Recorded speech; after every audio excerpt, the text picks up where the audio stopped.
Уважаемые журналисты, приветствую вас на нашей пресс-конференции.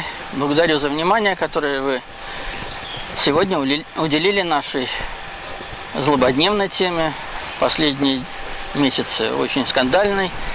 Но сначала немножко истории. К сожалению, я не смог присутствовать на пресс-конференции, потому что в данный момент защищаю команду Урала на командном чемпионате России по шахматам. Команду мы только что возродили после долгого перерыва. Но, конечно, мне хотелось обратиться к вам по поводу темы и немножко истории.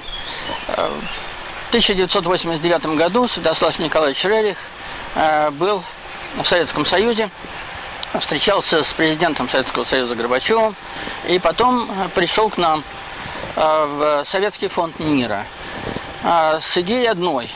Когда-то в середине 70-х годов Святослав Николаевич устраивал передвижные выставки работ своего отца, своей матери, свои работы по Советскому Союзу, и затем на временное хранение оставил значительное количество работ и передал их Министерству культуры Советского Союза.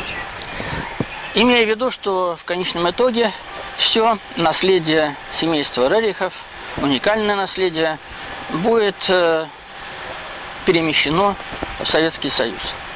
К сожалению, при жизни нам этого сделать не удалось, но Святослав Николаевич создал Центр Рериха в России и всегда имел в виду наличие общественной организации, которая занималась бы научной деятельностью, исследовательской, пропагандистской деятельностью и музейной. И вот таким образом, по завещанию Святослава Николаевича, мы переместили все наследие из Индии уже в Россию.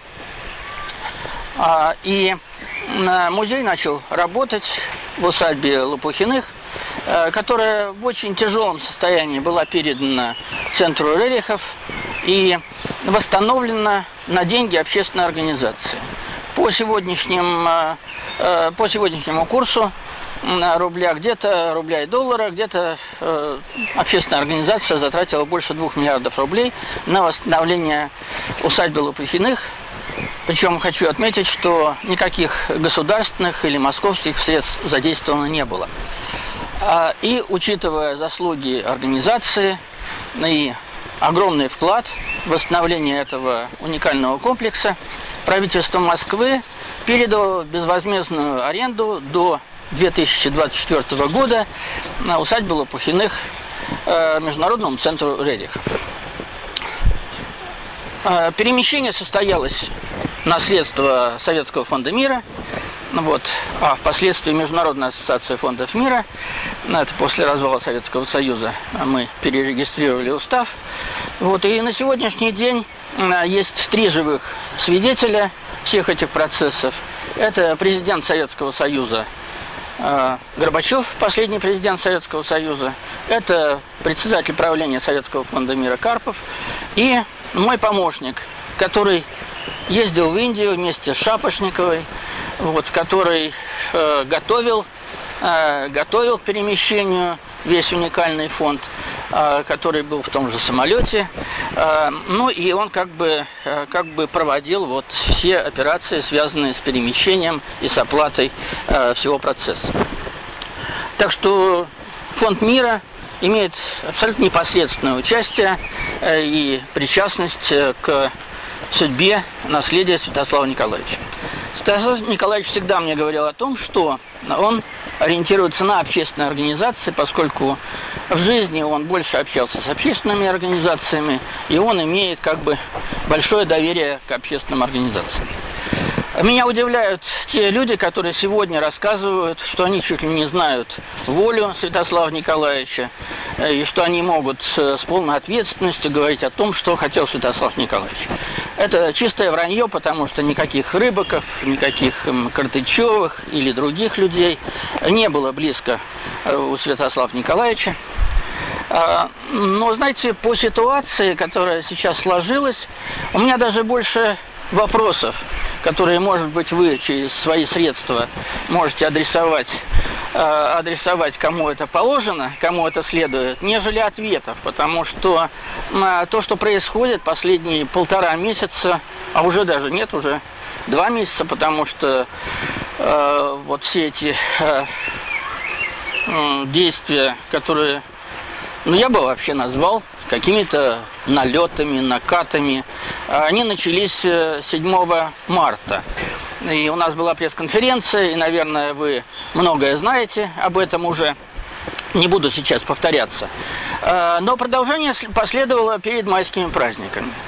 Причем, когда господин Рыбак рассказывает сказки по центральным каналам телевизионным России и говорит, что все законно, что есть судебное решение, это не согласуется с теми действиями, которые мы наблюдаем. Потому что если бы были вступившие в законную силу судебные решения, то, наверное, все эти операции проводились бы не с участием спецназа, а с участием судебных приставов, которые призваны сегодня в Российской Федерации исполнять судебные решения.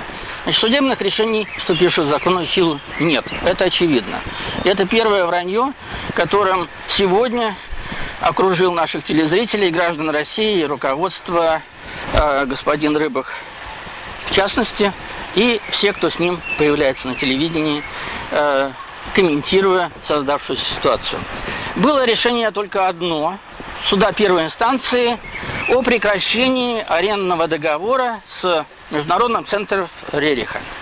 Никаких решений по поводу собственности общественной организации, по поводу собственности музея Рериха не было и быть не могло. И это второе заблуждение, в которое вводят сегодня через те же средства массовой информации и телевидения юридический советник Министерства культуры и руководство Музея народов Востока. Я уже не говорю о том, что, знаете, эти люди утверждают, что они озабочены только одним – это сохранением картин, культурного наследия. Придумали легенду о том, что это куда-то может быть увезено, своровано. Но те методы, которые используются, совершенно удивительны. Как вообще музейные работники и юридический советник Министерства культуры может позволить вырезать, выдирать картины из рам? Кто этим занимается? Этим занимаются контрабандисты, потому что с рамами не провезешь нелегально картины через границу. Этим занимаются налетчики, этим занимаются воры. Но что представители государства, чтобы следствие в музее выдирали из рам картины, это вообще чудовищно. Это вандализм. И один из вопросов, который, я надеюсь, вы поставите: кто будет нести ответственность за тот ущерб, который был нанесен при перемещении картин, при изъятии картин 8 марта.